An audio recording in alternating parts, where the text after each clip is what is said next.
एक बार जोर से जय घोष करिए, बोलिए यज्ञ नारायण भगवान की। सारे द्वारिका के लोग बड़ी उत्सव मनाए, धूमधाम से उत्सव मनाया। यहाँ पर आगे भगवान ने सुंदर भौमासुर का वध किया और भौमासुर ने क्या था कि इसने जो है 16,000 कन्याओं को ला करके अपने कारागार में रख दिया था, बंद कर दिया था। और ये सोचता था कि मैं द्वारिकाधीश के जैसे, जब ये कृष्ण वृंदावन में थे तो 16,108 गोपियों के साथ ये रास किए। और कृष्ण की जलता था, द्रोह कर रखता था मन में।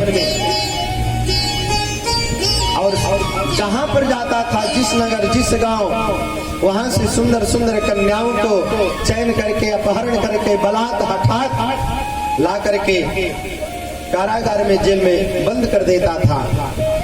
और एक दिन भगवान वहां पहुंचते हैं, भौमासुर से युद्ध किए और उसको पराजित करके उन कन्याओं को उस कारागार से मुक्त कर दिया। और उन कन्याओं से भगवान ने कहा, हे देवियों, अब आप लोग अपने अपने घर को जाइए, अपने अपने माता पिता के पास जाइए। तब ये सारी कन्याएं कहती हैं, देवियां कहती हैं भगवान श्री कृष्ण से, हे द्वारिकाधीश, हम जो है अब इस संसार में नहीं जाएंगे, इस संसार में जाकर क्या करेंगे? इस संसार के लोग मुझे अपनाएंगे नहीं। संसार के लोग, हम कितना भी शुद्ध हैं, हम कितना भी जो है पवित्र हैं, लेकिन इस संसार के लोग विश्वास नहीं करेंगे। और सोचो, जो स्त्री, जो कन्या, जो देवी एक कारागार में कई महीनों तक, कई वर्षों तक बंद हो, वो अपने समाज में जाएगी, अपने घर में जाएगी, तो क्या लोग उसे अपने पास रखेंगे? हमें आप ही स्वीकार्य हैं। क्यों? क्योंकि ऐसे दुष्ट, ऐसे क्रूर राजा से आपने बचाया। हे प्रभु, आप अपने चरणों की दासी बना लीजिए, अपने चरणों की सेविका बना लीजिए। और भगवान ने उनके मनोदशा को, भाव को समझ गए और पत्नी के रूप में इन 16,000 कन्याओं को स्वीकार किया। भगवान के संपूर्ण विवाह 16,108 संपन्न होता है। और सबको लेकर के चले आए अपने द्वारिका, और सब रानियों को रहने के लिए सुंदर महल की व्यवस्था है। और सब रानियों की एक जैसी व्यवस्था, एक जैसा महल, और सबके पास दास दासी हैं, सेवक सेविकाएं हैं। और सबके कक्ष में द्वारिकाधीश एक एक रूप धारण करके विराज रहे हैं। भगवान रुक्मिणी के भी कक्ष में, सत्यभामा के कक्ष में, मित्रवंदा के कक्ष में, सब रानियों के कक्ष में हैं। और सब रानियों से 10-10 पुत्र हुए इन्हें। इनका परिवार जो है बड़ा विस्तार होता है इनके परिवार का। और खूब जो है यहाँ पर आनंद आ रहा है। भगवान ने जो है इस प्रकार से अपने द्वारिका में अपने परिवार के साथ रह रहे हैं। एक दिन भगवान ने सोचा, मन में विचार किया कि देखो, दाम्पत्य जीवन में थोड़ा कभी खटास भी आना चाहिए, हंसी मजाक होना चाहिए, नहीं तो एक जैसा केवल भाव बना रहेगा तो आनंद नहीं आता है। भगवान एक दिन रुक्मिणी के पास बैठे थे और रुक्मिणी से कहने लगे, चर्चाएं चलने लगी, हे रुक्मिणी, देखो कभी कभी ना चाहते हुए भी अपने मन की बात वो भी कार्य हो जाता है। भगवान ने कहा, देखो तुम कहा राजपुत्री और मैं कहा ग्वाले का पुत्र, लोग मुझे कहते हैं।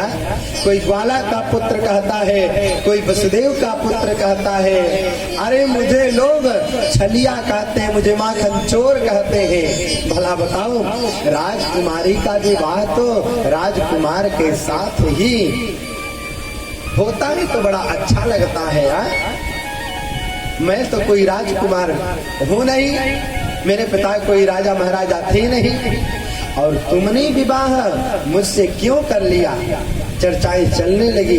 देखो, अपने परिवार के अनुसार, अपने योग्यता के अनुसार दोनों की कन्या का और वर का जोड़ी रहता है तो जमता है। भगवान ने कहा देवी अभी कुछ बिगड़ा नहीं है, अभी भी कुछ बिगड़ा नहीं है। अरे न मेरे माता पिता के कोई पता है, न मेरे कोई रहने का ठिकान।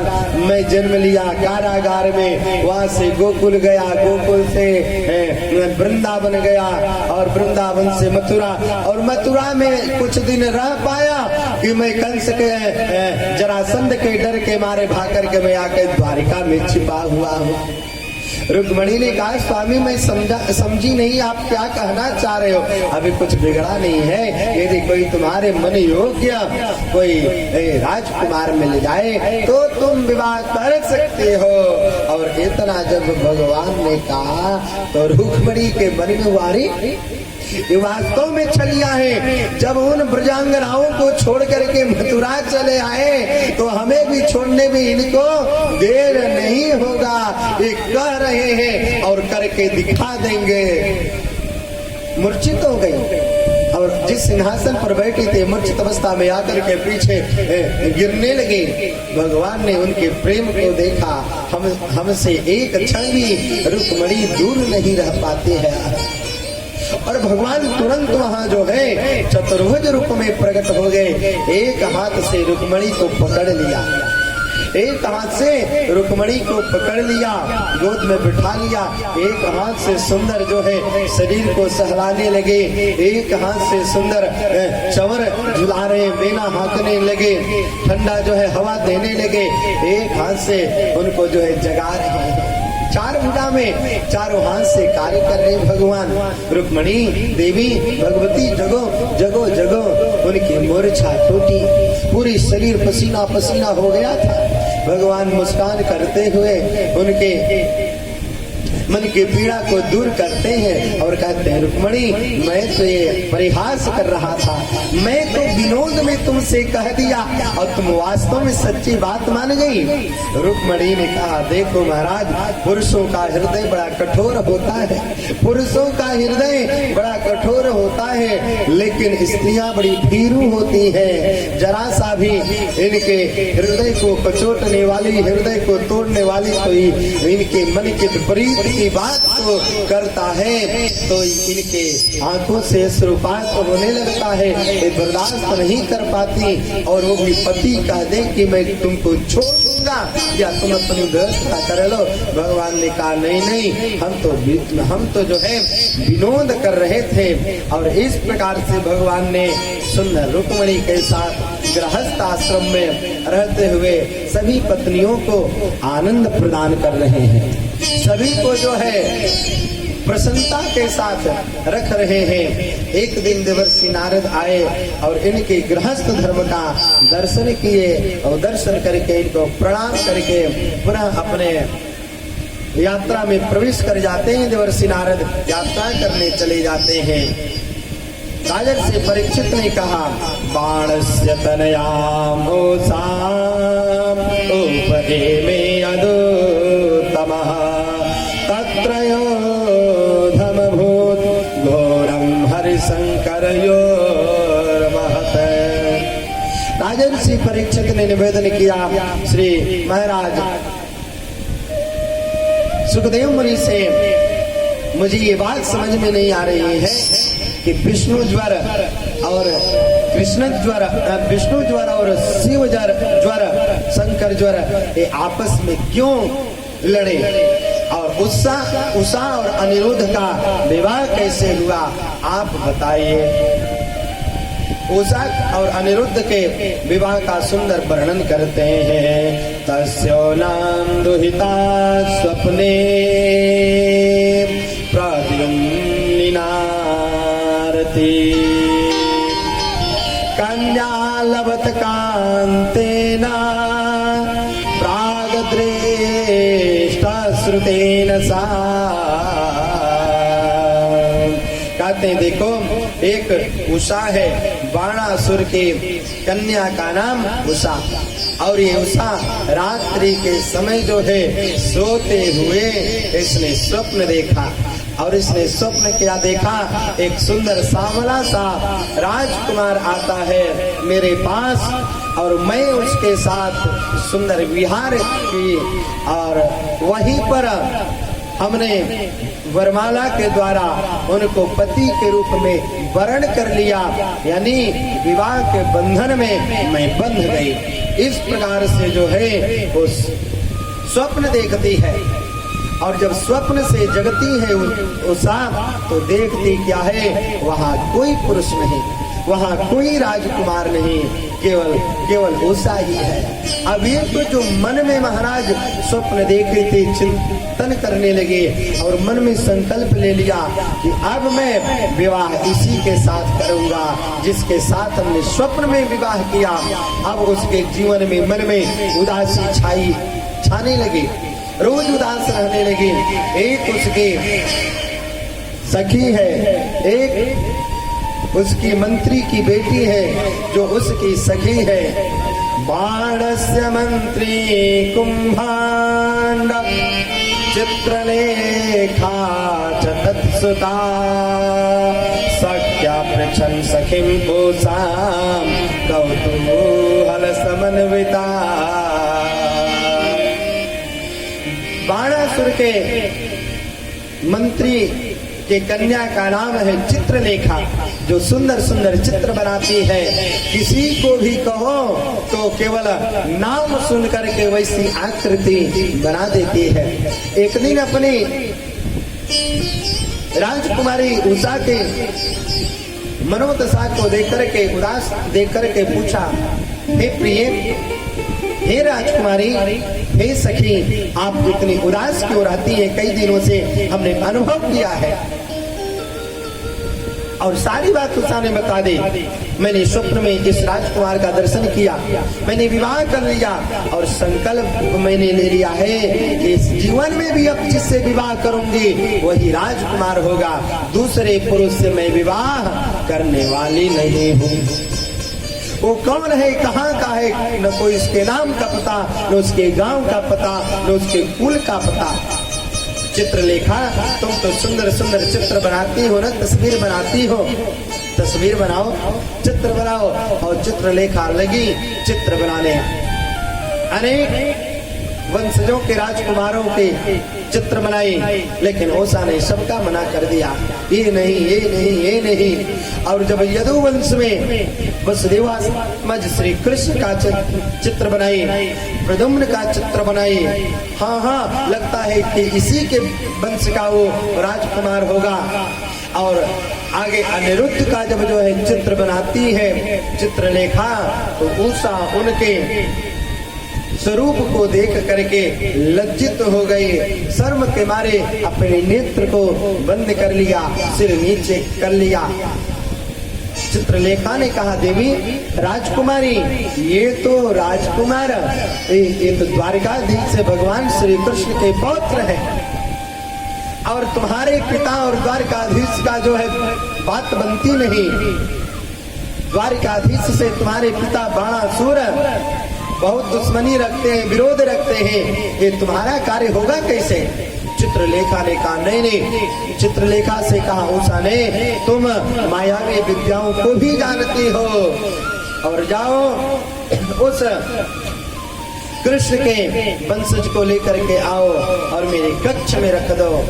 और अपनी राजकुमारी का आदेश प्राप्त करती है महाराज। और चित्रलेखा गई, रात्रि के समय सोते हुए उस राजकुमार को उठा करके ला करके उषा के कक्ष में रख दिया, और वहीं से चित्रलेखा मुक्त हो जाती है। उस शरीर से उसे मुक्ति मिल गई, अपने लोक में गई। इधर अपने कक्ष में उषा और अनिरुद्ध रहने लगे। धीरे धीरे धीरे जो है उसके शरीर का तेज समाप्त हो रहा था। उषा का उनके सैनिकों ने जाकर के महाराज बाणासुर से कहा, आपकी कन्या तो अभी कुंवारी है और उसके शरीर का तेज समाप्त हो रहा है, क्या कारण है? और बाणासुर आकर के उसके कक्ष में प्रवेश किया तो देखता है कि कोई राजकुमार बैठा है। कौन है, कहां से आए हो? राजकुमार अनिरुद्ध तो सारी बात बता दी। हमें पता ही नहीं महाराज, हमें कौन लाया, कैसे लाया, और मैं इस कक्ष में सोते हुए मैं आ गया अपने प्रियंक के साथ, अपने पलंग सहित, और बंदी बना लिया। और ये बात जब पता चली भगवान श्री कृष्ण को कि हमारे पौत्र को बंदी बनाया है बाणासुर, तो उस प्राग ज्योतिषपुर के ऊपर, बाणासुर के नगरी के ऊपर आक्रमण कर दिया भगवान ने। और बाणासुर भी आया, खूब युद्ध किया, शांत हो गया और थक करके भाग गया।